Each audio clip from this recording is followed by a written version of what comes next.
Aquí de nuevo, ¿cómo estáis? La charla anterior ha sido espectacular, pero no menos lo será esta, con Alondra de la Parra y Raúl Refri. Os cuento dos cosas de por qué están aquí y empezaremos rápido. Bueno, Raúl ha escrito un libro maravilloso sobre el proceso creador que se llama Cuando todo encaja y que luego va a firmar ejemplares fuera. Y yo cuando vi el libro pensé que tenía que estar en el Festival Leñe y que iba a encajar perfectamente con Alondra de la Parra. Porque Alondra de la Parra la conozco hace muchos años, bueno, muchos años no, pero bastante tiempo ya. Sí, por lo menos 5 o 6. Por lo menos. Alondra, cuando la conocí, no vivía en Madrid, pero ahora sí, y es la directora titular de la orquesta de la Comunidad de Madrid. Yo sé que ella tenía muchas ganas de acabar con un puesto de dirección aquí, porque ella sabe, como nosotros en Eñe, que Madrid es la capital latina de Europa y que es la ciudad donde hay que estar para hacer cosas con gran estímulo creativo. Aparte, obviamente, tiene su propio festival en México, es una gran entregada a la acción social de la música, y también tiene la Orquesta Filarmónica de las Américas, que es un proyecto también propio, y tiene una carrera interesantísima y muy bien armada ya, que estamos disfrutando ahora con muchas semanas aquí teniéndola dirigiendo para esta ciudad. Y Raúl, pues Raúl es bueno, yo creo que es uno de los grandísimos hombres y nombres que hay en la música contemporánea en España. Raúl es compositor, Raúl es un creador infatigable, y con Raúl todo el mundo quiere trabajar cuando quiere o lanzar bien su carrera o hacer un cambio radical a mejor. En el mundo de la música llaman a Raúl Refri, pero Raúl Refri no tiene tiempo para todo el mundo. Aparte de su obra y de las bandas sonoras, por ejemplo, que está haciendo ahora, la que ha hecho espectacular para la Mesías de los Javis, con los que está trabajando ahora también. Bueno, pues este señor lanzó en gran parte la carrera de alguien que se llama Rosalía, no sé si le suena, con un álbum increíble que se llama Los Ángeles. Es colaborador habitual con el Niño de Elche. Ha trabajado con Silvia Pérez Cruz, con Rodrigo Cuevas, con Kiko Veneno, y así. Raúl Refri y Alondra de la Parra. Un aplauso.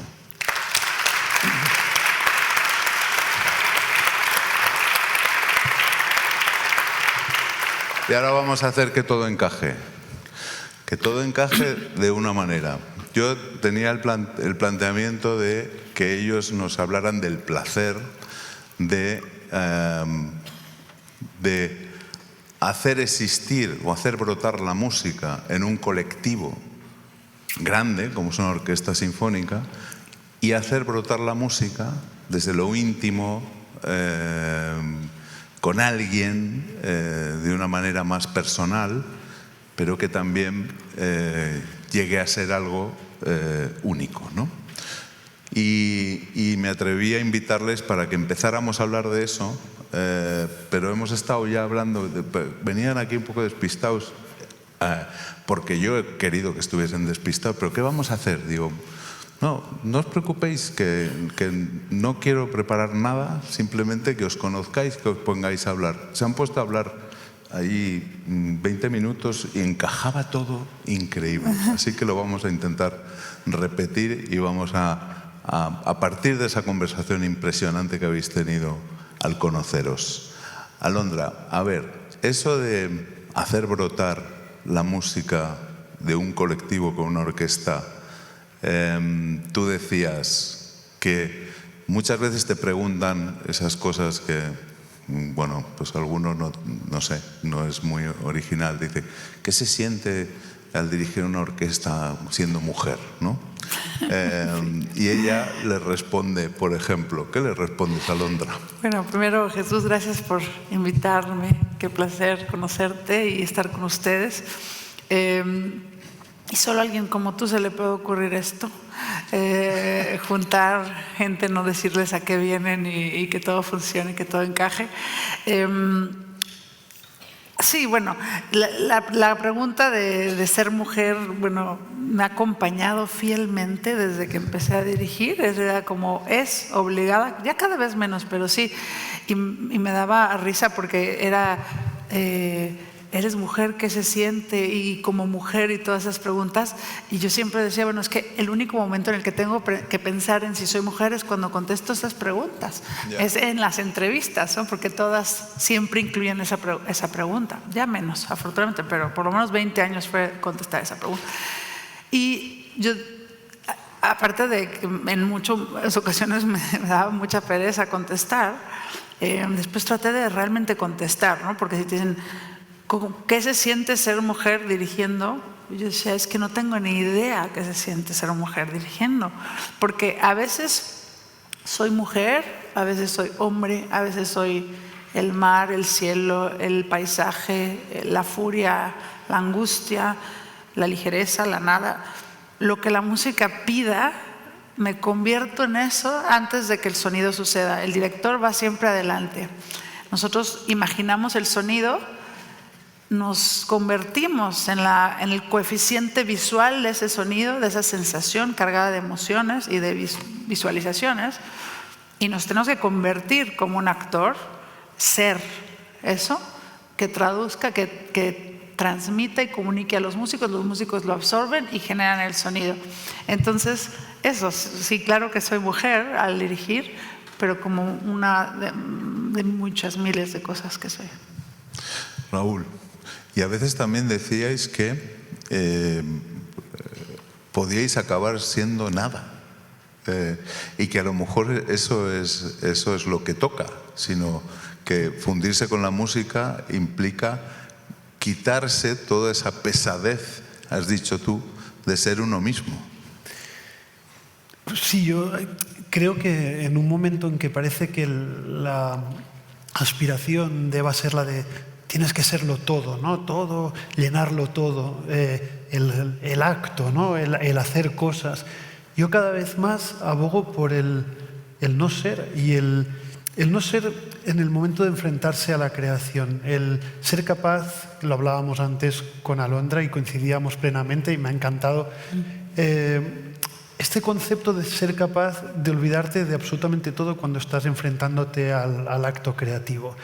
Y absolutamente todo significa el aprendizaje, significa la técnica, pero también significa quién eres, porque todo esto, al final, el quién eres, el qué van a pensar, el cuerpo, las limitaciones, todo eso son pesos y lo he aprendido, ¿eh?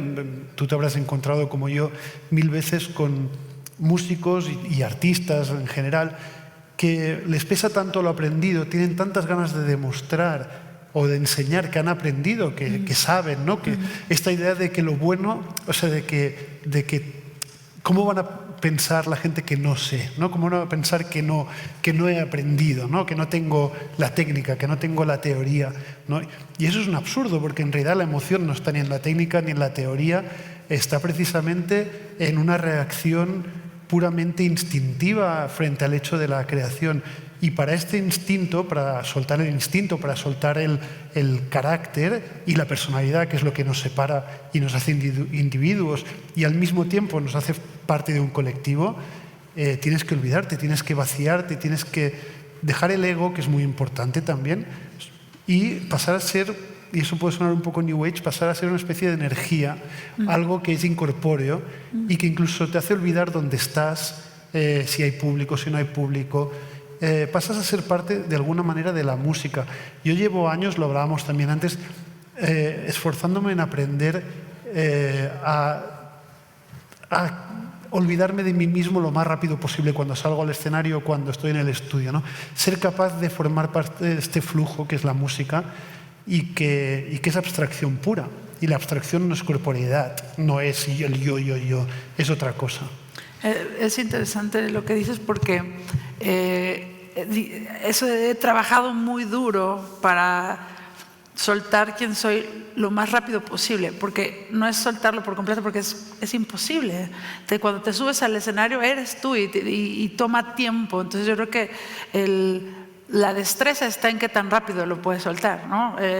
Uno no puede ir por la vida sin sentirse a sí mismo, ¿no? Pero es qué tan rápido te puedes olvidar de eso. Y para mí esa confianza que el líder tiene que tener como director de orquesta, porque a mí me toca estar, mi instrumento es la gente, entonces la gente de la orquesta.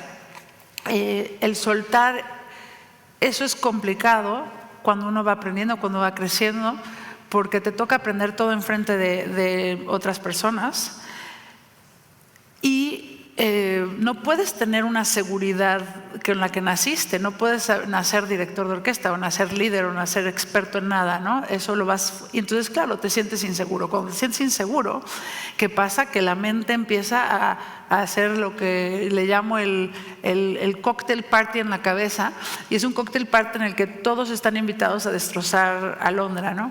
Y entonces todos llegan con mucha información de cómo destrozarla y empieza esto y te bloquea porque estás pensando en qué estás haciendo mal, qué debías de haber hecho mejor, lo que está pensando la gente de ti, todo lo que tú te refieres con el ego, y eso que hace que me incapacita a escuchar. No puedo escuchar nada porque es tan fuerte eso que no puedo oír la música que está tocando la orquesta. Entonces, en mi profesión no llegas a nada, porque si tienes esto así, paras y la orquesta te voltea a ver, y ahora qué vamos a ensayar, ¿no? Y tú no escuchaste nada.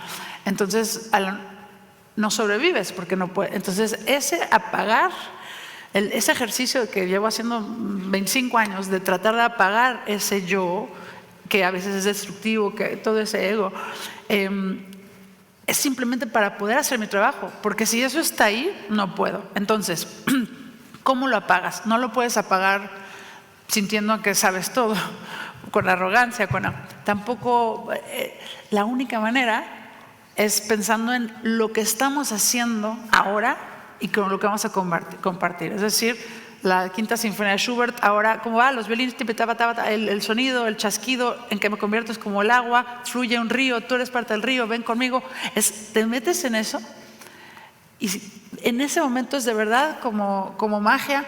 Desaparecen los rostros de las personas, desaparece mi rostro, desaparece mi nombre, desaparece todo, y nada más se vuelve como esta energía con la que estamos jugando, por la emoción de eso. Y hablando, cuando tú nos pedías que hablamos de intimidad, yo no puedo pensar en algo más íntimo que eso, cuando sueltas y entonces esa confianza se da y es más grande que nosotros. Es que en mi profesión no duras un ensayo si no logras hacer eso, porque aparte la orquesta cacha inmediatamente cuando estás en ti versus cuando estás auténticamente en la música. Es que lo ven. Lo leen.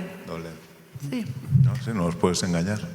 Sí, añadir también, me acordaba de que... ¿Ven cómo todo encaja? Me acordaba de algo que habíamos hablado contigo, Jesús, ya, de una frase de Joan Miró que decía que cuando menos era él, más sentía que formaba parte del resto y por tanto era más él al final como comunidad, ¿no? Que es lo que hablábamos antes. Yo creo que cuando estoy tocando, claro, yo no he dirigido orquestas, no sé lo que significa tener a 60 músicos delante, pero sí que conozco lo que es conectar con otro. Claro, esto es casi que otra parte importante de mi aprendizaje se ha basado en sentir al otro, ¿no? Si estoy tocando con alguien, sentir las pequeñas inflexiones de la voz, de un movimiento, y para eso no necesito mirar qué es lo que estábamos hablando. Precisamente cuando me olvido de que puedo mirar, ¿no? De que no estoy pendiente, me olvido incluso de que estoy tocando. Antes, cuando hablabas, me acordaba de de esta idea de olvidarse del espacio y de todo.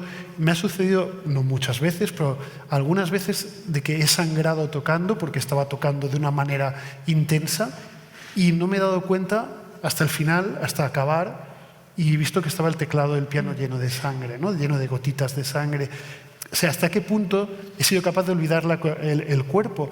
Y al mismo tiempo, cuando más lo he sido capaz, más conectado me he sentido con el otro, más capaz siento de entender lo que está viviendo, lo que está sintiendo. Yo creo que si estoy pendiente de mirarte a ti, no mientras toco, a ver qué le está pasando, creo que no conectaré, ¿no? Es como otra manera. Bueno, por eso muchos a veces cerramos los ojos dirigiendo, ¿no? Y todo la controversia de siempre con von Karajan de por qué cerraba los ojos, ¿no? Y yo no sé por qué cerraba él particularmente los ojos, pero los directores cerramos mucho los ojos y no lo hacemos porque no queremos conectar con las personas, pero muchas veces me encuentro, tengo que cerrar un estímulo para que el otro sea el que guía. Entonces apago y mi conexión empieza acá, y después puedo abrir los ojos y dejar que lo que veo colabore, pero no me saque. Y muchas veces, por ejemplo, en una orquesta tienes solo de trompa, solo de oboe, especialmente las trompas son instrumentos muy delicados.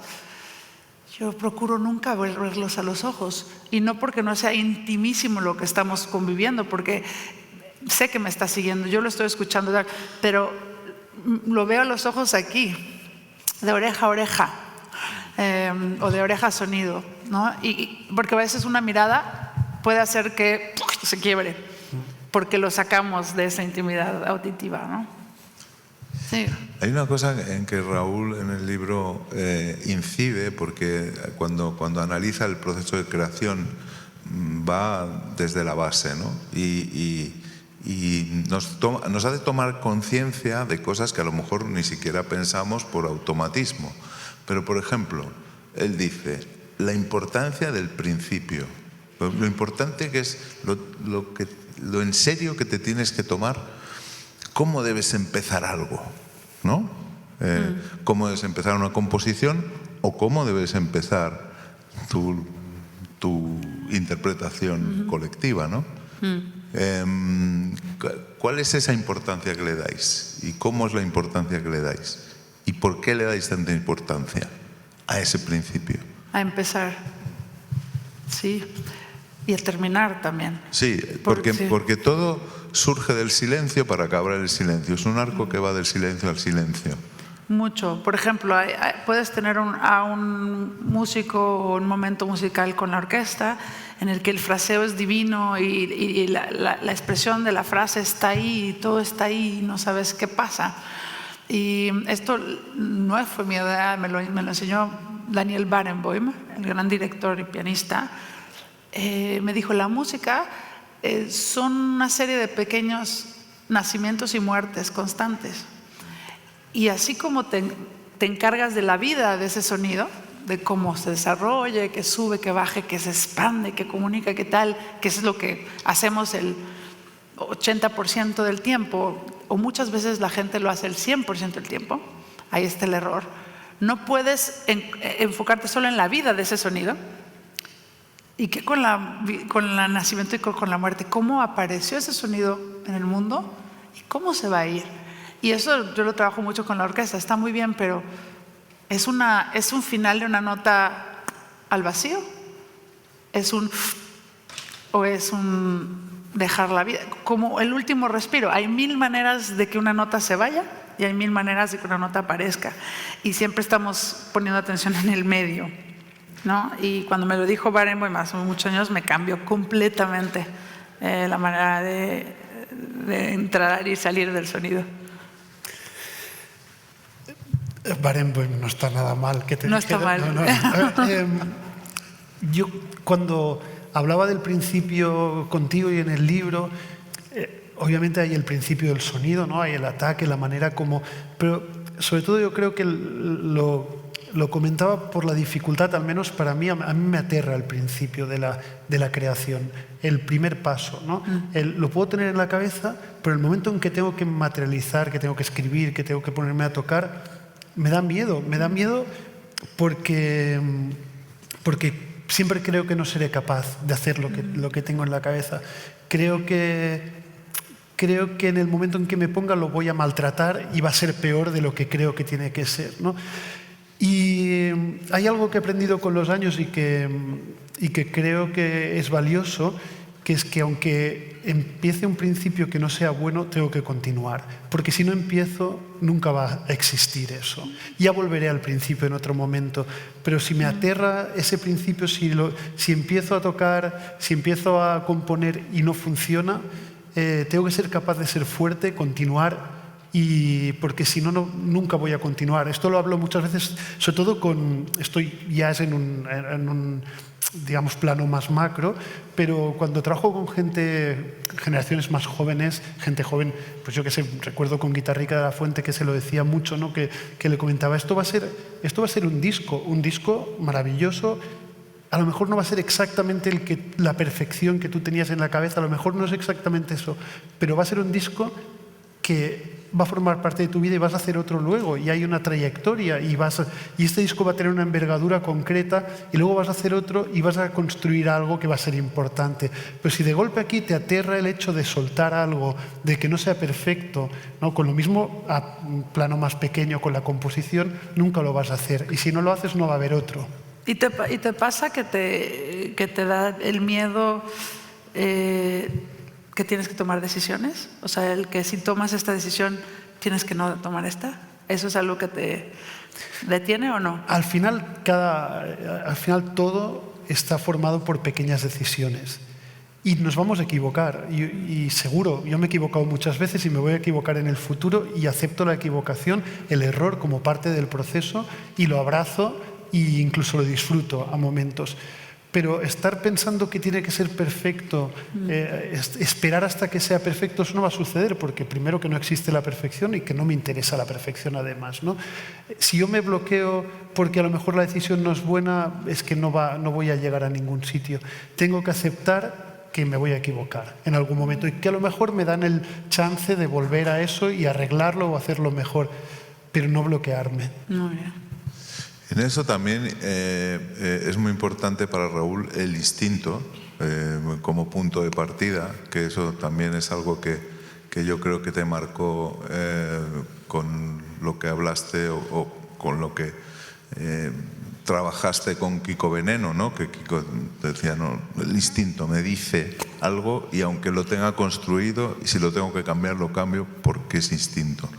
Eso en tu caso, como compositor y también como alguien que crea algo en conjunto con otro, pero también en ti no puede existir tanto ese instinto ni te puedes dejar llevar por ese instinto, sino que tú, cuando eliges una pieza que tienes que interpretar, tienes que aplicar el rigor y el conocimiento y la conciencia más que el instinto. Entonces eso también me interesa que lo comentéis.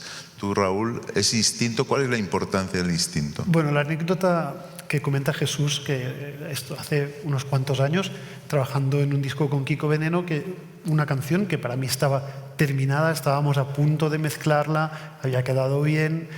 Esta idea de bien, que no quiere decir nada, pero estábamos contentos, y llegó por la mañana después de darse un paseo y por el Parque Güell, que está cerca del estudio, y me dijo, Raúl, tenemos que empezarla otra vez, la canción. Y le dije, pero ¿por qué? Eso está bien, llevábamos mucho tiempo con esa canción. Y me dijo, porque mi instinto me dice que puede ser mejor. Claro, ¿qué puedes contestar contra esto, no? Y además me dijo, y el instinto es todo lo que tengo. Y me pareció... Qué bonito. Me pareció muy potente y algo de lo que aprendí mucho en ese momento. Claro, obviamente a mí en ese momento me costó un poco aceptar que teníamos que empezar de cero otra vez eso. Pero sí que aprendí, la empezamos y fue mejor. La verdad es que quedó mejor esa canción, pero podía haber pasado que no, ¿eh? Pero su instinto es cierto que era algo súper valioso para él. Es un músico que se ha movido siempre de forma instintiva. Y esta idea de que el instinto es todo lo que tengo, me parece que, aunque no es del todo cierto, porque tenemos otras cosas, es lo que nos define como personas. El instinto es lo que yo creo que nos define nuestro carácter creador, Yo creo que en gran parte es el instinto, ¿no? Esta sensación epidérmica de que tenemos que hacer algo, que tenemos que abordarlo. Imagino que cuando tú estás dirigiendo hay un momento instintivo de que sientes que a pesar de que teóricamente tienes que hacer eso, el cuerpo te lleva hacia otro lado. No, muchísimo, muchísimo. De hecho, en mi profesión, y todas, yo creo, requiere de muchísimo estudio, muchísimo rigor, horas de análisis, piano, armonía, teoría, etcétera, tantas cosas, y otras que solo te las da la experiencia, ¿no? Las horas de vuelo frente a una orquesta, todo eso es muy cierto, pero todo eso es solamente como las herramientas mínimas que necesitas tener para volar, para poder volar libremente, ¿no? Es como aprender a conducir. Necesito aprender a conducir esta hermosa maquinaria que es la orquesta, pero eso no es arte. El arte es mucho más que utilizar que la parte como del oficio, ¿no? Entonces, yo he sido muy nerd, ¿no? Desde siempre, y hay tanto que estudiar, tanto que leer, tanto que ver, sí. Pero todo eso es precisamente para que el instinto pueda tomar la parte protagónica y la dirección la traiga el instinto, sin duda. Por ejemplo, yo hace relativamente poco me di cuenta que no soy directora de orquesta. Y fue algo como que después de pensar mucho me cayó como una piedra encima. No soy director de orquesta, dirijo orquestas, pero soy artista, que sucede que lo que sé hacer es eso, pero no soy el oficio. Si no fuera eso, hubiera aprendido otra cosa y estaría expresándome igual. Y me tomó mucho tiempo, porque el director de orquesta es como que viene ya con el frac incluido, ¿no? Y la gente se convierte en director de orquesta y hasta cambian de cómo caminan, ¿no? Yo decía, pues esto me estorba, porque realmente es ese instinto de comunicar lo que yo quiero hacer y lo que hago con este vehículo para el cual, ¿no? Pero si no pudiese dirigir, haría otra cosa. Y respecto al instinto, cuando estamos en el concierto es lo mismo. Durante una semana estás practicando, corrigiendo el acento, que las violas más, que los chelos menos, que más rápido, que más lento, que que desafinado, que todo, que todo, el oficio. Pero cuando llegamos al concierto, yo siempre me dicen, ¿te pones nerviosa? No, estoy emocionada. Es como que llegas a jugar con una bola de energía, de fuego. Y lo que más me divierte de todo es cuando algo no sale bien, ¿no? Los errores y el riesgo es lo más divertido del mundo. Totalmente. Eso, entonces, sí. Pero trabajas como si tu vida dependiera en la perfección para después olvidarte por completo. Y ahí es donde a mí más me gusta y más conozco a mis compañeros de la orquesta cuando veo cómo reaccionan y cómo reaccionamos ante lo no planeado, ¿no? Es muy divertido. Sí, yo últimamente en preguntas también que me hacían compañeros periodistas tuyos que en entrevistas y me hablaban del error, y yo he hecho una reflexión y me he dado cuenta de que gran parte de lo que he compuesto en los últimos años ha surgido del error, ha surgido de una nota que no esperaba y que a priori no estaba bien, ¿no? Esa idea del bien y el mal en la música, que es completamente errónea, que es lo que enseñan a veces en el academicismo, ¿no? Esto está bien, esto está mal, ¿no? Y para salir de esta idea del bien y el mal, esta idea de tocar bien es que no significa nada, absolutamente nada. Es que canta bien, que no es nada, ¿no? Toca bien, no es absolutamente nada. Tienes que buscar algo más que el tocar bien. Y yo creo que es el instinto, es la intuición, la que nos ayuda a decidir cuando algo es realmente emocionante, ¿no? Porque a veces si te dicen, no, es que está mal, ya, pero es súper emocionante, me quedo con esto, no está afinado, ya, pero es mucho mejor que esto que cuando está afinado. En este caso, no siempre, no se puede generalizar la emoción, no hay un método, tienes que usar la piel, ¿no? De alguna manera tienes que comunicarte con la emoción de una forma epidérmica y reactiva. Y al final, cuando te comunicas así, yo creo que abrazas cosas que no son las ortodoxas, ni mucho menos, ¿no?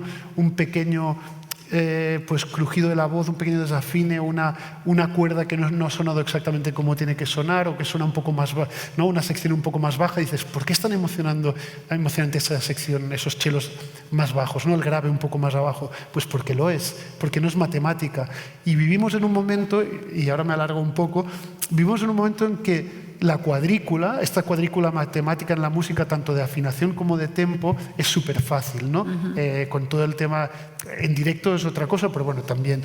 Pero es mucho más fácil solventar lo que son errores a priori, ¿no? Que todo esté a tempo, que todo esté afinado. Pero eso es que es un absurdo, porque la música no es ni la afinación perfecta, la emoción no está ni en la afinación perfecta, ni en el tempo, en el grit, ¿no? En la cuadrícula, la emoción está en cuando de golpe pues el bajo y el bombo no están juntos, o cuando de golpe una sección está más lenta, o cuando de golpe se acelera todo o está un poco desafinado, ¿no? Y eso yo creo que es algo que me parece súper interesante, y sobre todo en este momento en que todo se puede arreglar y todo puede ser perfecto. Pues a mí la perfección no me interesa nada. No, justo respecto a esto, es que a mí yo siento que en el mundo de la orquesta y de la música en vivo completamente humana, completamente acústica, llevamos siglos esperando este momento. ¿A qué me refiero? A que finalmente la humanidad llegó al límite de lo no humano, al límite de la computadora, del autotuning, todo empezó cuando empezaron con los aparatos, y entonces de repente cuando tenías que ir a ver una orquesta, y eso era como ir a ver al músico más popular en una orquesta, y empezó a caer cuando por supuesto ya uno se podía poner una guitarra eléctrica, y luego se volvieron los DJs, todo muy bien, pero empezó a alejarse de lo humano, a excepción de los grandes músicos, que esos de cualquier manera funcionan, ¿no? Pero a nivel forma se empezó a alejar de lo humano. Hasta que, bueno, es picar 3 botones, que la computadora lo hace, es que todos tenemos aparatos y todo Entonces, yo siento que hemos estado esperando este momento. ¿Por qué? Porque ya está la saturación, ya estamos casi al máximo de la saturación. Y me está empezando a pasar que de repente vienen a los conciertos, como estamos aquí, y está un grupo hermoso de personas como ustedes y otro grupo hermoso de personas aquí, con el único fin de conmoverse, de conectarse en una música que se la lleve el viento, totalmente efímera, y que solo va a tener valor en ese momento, creado por esos seres humanos para otros seres humanos.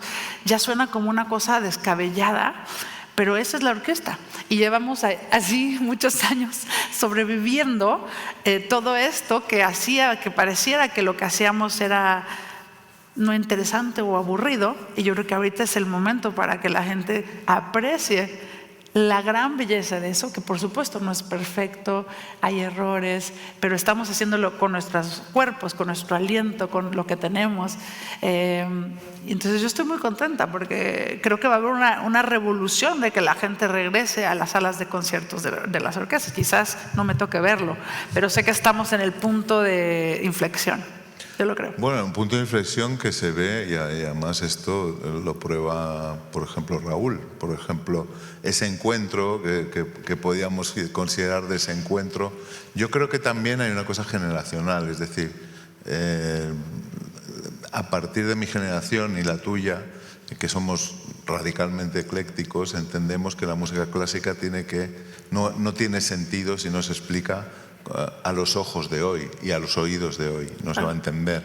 Pero eso también implica la colaboración y el acercamiento a otros mundos, ¿no? Claro. Entonces, eso pasaba ya en los músicos clásicos, que querían quizá buscar esos mundos, pero también ahora pasan los músicos más arriesgados.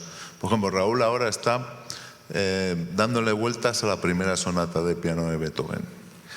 Le ha dado una vuelta en la Mesías, al Mesías de Händel no le quedó más remedio, aunque se resistía, y le dio su vuelta.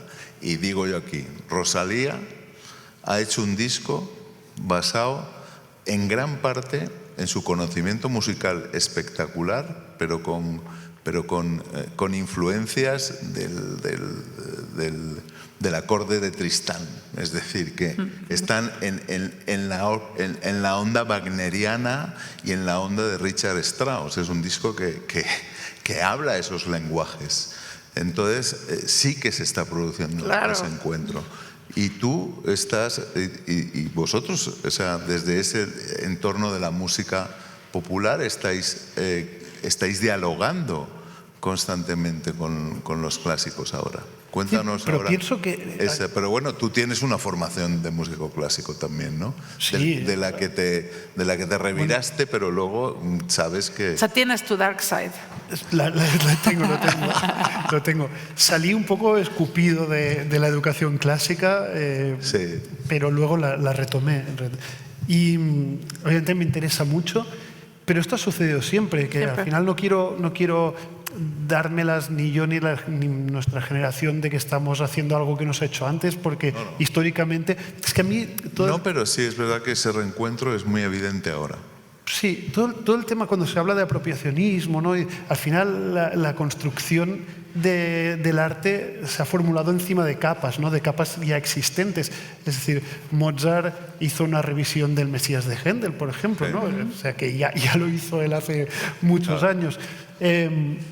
A mí me interesa mucho en estas revisiones, antes hablábamos de la recomposición, me interesa mucho el poder afrontar o sea, casi el estudio de una pieza, como puede ser el Mesías, lo he hecho con Monteverdi también, desde dentro, es decir, de la grabación con las herramientas que tenemos hoy en día y de la forma que se puede grabar hoy en día de una pieza clásica, es decir, grabarla por pistas, para después recomponerla de alguna manera, ¿no? Como tener todas las tripas en su sitio para luego darles la vuelta, hacer una parte más grande, otra más pequeña. Me parece una forma que a mí me interesa mucho de entrar y de dar mi visión del clásico. No, y de hecho lo que tú dices, esto no es nada nuevo. ¿Quién hubiese sido? Bueno, Beethoven en su novena metió una marcha de la calle turca. Una marcha de la calle, es de verdad de la calle. Mahler metió canciones populares completitas en medio de una sinfonía y la gente decía, ¿qué? O sea, un poco era lo que pasa ahora con el disco de Rosalía. ¡Wow! Eso era Mahler hace 200 años, bueno, 100 y cacho. ¿Qué sería de Leonard Bernstein sin el jazz? Leonard Bernstein sin la música latinoamericana. ¿Qué sería? Los Beatles no existirían sin la música clásica, o sea, simple y llanamente. No existirían. Entonces, sin la música clásica, sin Beethoven, sin la sonata, la Moonlight Sonata, que es básicamente la base de una de sus canciones, en fin, tantas cosas. Cuando escuché el disco de Rosalía, me emocioné, pero era más bien como que finalmente, eso es lo que yo llevo pensando, diciendo, y me he sentido un poco sola, y cuando vi que alguien tan mainstream lo estaba diciendo, solo sentí como calma, dije, el mundo va en buen camino y es un gran álbum, está muy bien y qué increíble, seguramente también tu influencia tiene mucho que ver en eso. No, desde luego, y eso, por ejemplo, nos conecta también con esa... la virtud del desconocimiento, la virtud de la ignorancia bien entendida cuando se trata de música, porque por ejemplo Raúl, no hay cosa que más le encante que no conocer algo para llegar a conocerlo, ¿no? Y el caso de Los Ángeles con Rosalía, él se puso a aprender guitarra flamenca para hacer un disco juntos, es decir, que no hay nada que más le inspire quizá que el tener que ponerse a estudiar algo para llegar a crear algo de la nada, ¿no? Sí, o sea, que yo no quiero que se malinterprete, a veces se malinterpreta mi creencia por afrontar algo desde el desconocimiento, porque esto me gusta mucho apuntar algo como el desconocimiento como algo que puede ser positivo en el proceso creativo, ¿no? Porque si tú sueltas desconocimiento aquí en esta sala, dirán, uy, no se puede hacer nada con el desconocimiento, ¿no? Ahí tiene una pátina negativa. Pero para empezar, yo estoy a favor de aprender 100%, de aprender en cada momento, sí, en cada minuto que vivamos. Como punto de partida para aprender, ese es lo bueno. Bueno, y al revés, ¿no? De aprender, pues aprender de lo que me cuenta Alondra hoy, de aprender de lo que he comido hoy o de la música que he escuchado en el tren mientras venía a aprender. Hay un aprendizaje constante, ¿no? Pero es cierto que algo que puede entenderse de una forma negativa, que es Raúl se encuentra, por ejemplo, esto es un caso real, se encuentra con un músico marroquí para tocar canciones sufís juntos. Esto fue un proyecto que nos pidieron en unos festivales en Francia, ¿no? Y yo pensé, ¿cómo abordo un proyecto como este, que a pesar de que está tan cerca, está tan lejos, ¿no? Que a pesar de que sea Marruecos, que tenemos tanta relación, al final la música sufí, la música árabe, tiene una forma de entender la afinación muy distinta a cómo se entiende la música occidental, ¿no? Tanta relación que tiene con músicas peninsulares y al mismo tiempo tan compleja. Y yo podía haber pensado, pues voy a estudiar todo el repertorio, voy a ver cómo lo han hecho otros, voy a entender de dónde viene, voy a mirarme las letras, no sé qué. Y no por vagancia, os lo prometo, sino que fue por una aproximación sincera. Pensé, no, voy a reaccionar a lo que cante Walid, se llama Walid Ben Salim, es un cantante muy interesante marroquí. Y me senté al piano y reaccioné a lo que cantaba Walid. Y tengo el recuerdo de que él me decía, ¡buah, qué fuerte esto que estás tocando! Es muy nuevo, ¿no? Como que nadie lo ha hecho así. Claro, nadie lo ha hecho así porque entiendo que todo el mundo sabía lo que estaba tocando. Yo no sabía lo que estaba tocando, pero obviamente yo tengo a mis espaldas, ¿no? Como me dijo un chico el otro día en una charla, que dijo, claro, tú afrontas con desconocimiento, pero llevas todo lo aprendido ya de que tienes cierta edad y has hecho una serie de cosas, y eso no lo puedo negar. Pero es una decisión personal y me parece interesante el afrontar algo desde este punto, ¿no? Voy a reaccionar con quién soy yo, lo que he aprendido antes, voy a reaccionar de una forma directa a eso y a ver qué sale. Podía haber salido fatal, pero salió algo nuevo. Qué bien, qué bien.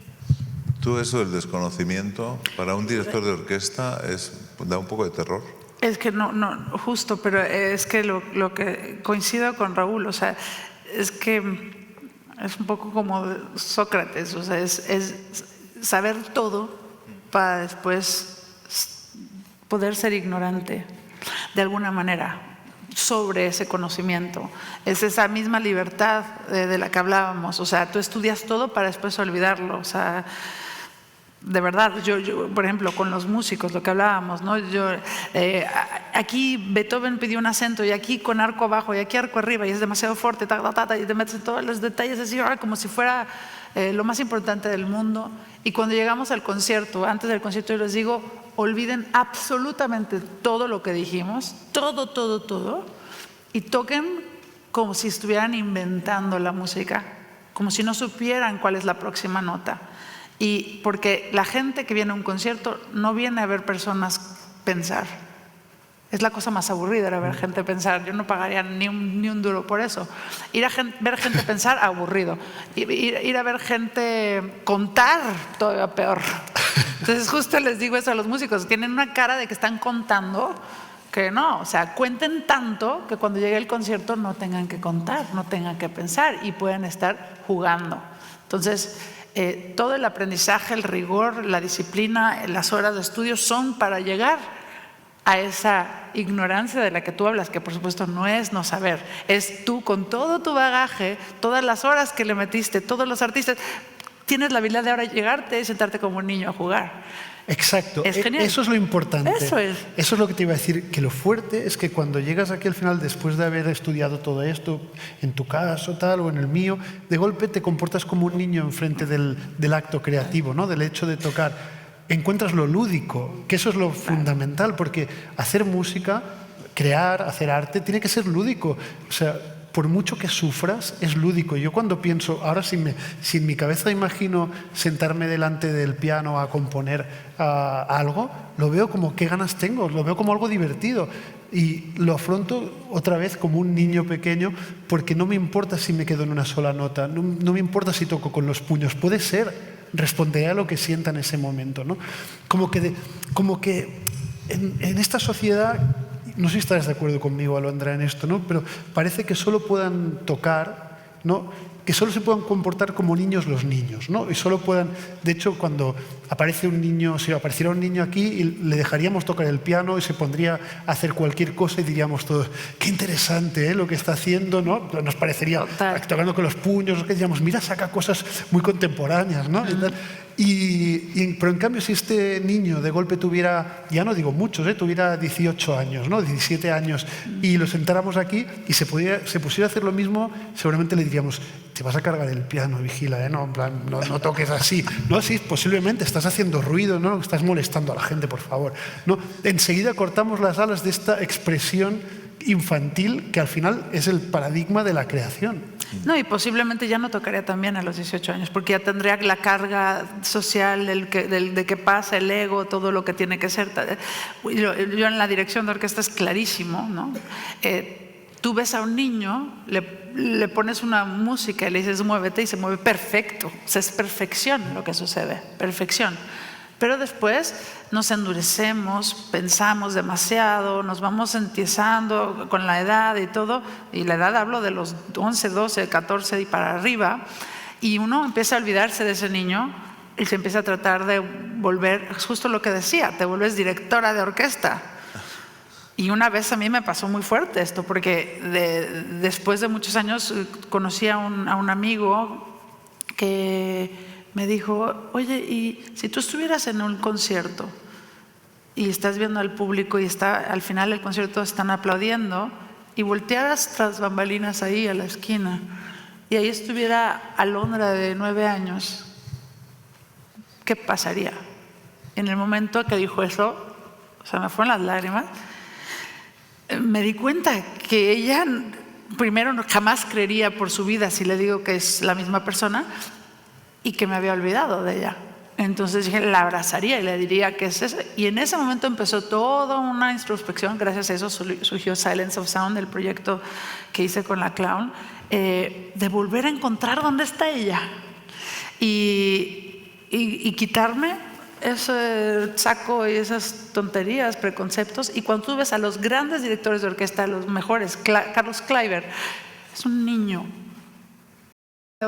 Es un niño, Leonard Bernstein es un niño, y es también femenino, masculino, es libertad, y eso es a lo que hay que aspirar, a regresar a esa frescura con más herramientas que con las que llegaste, ¿no? Pero sí, yo estoy totalmente de acuerdo.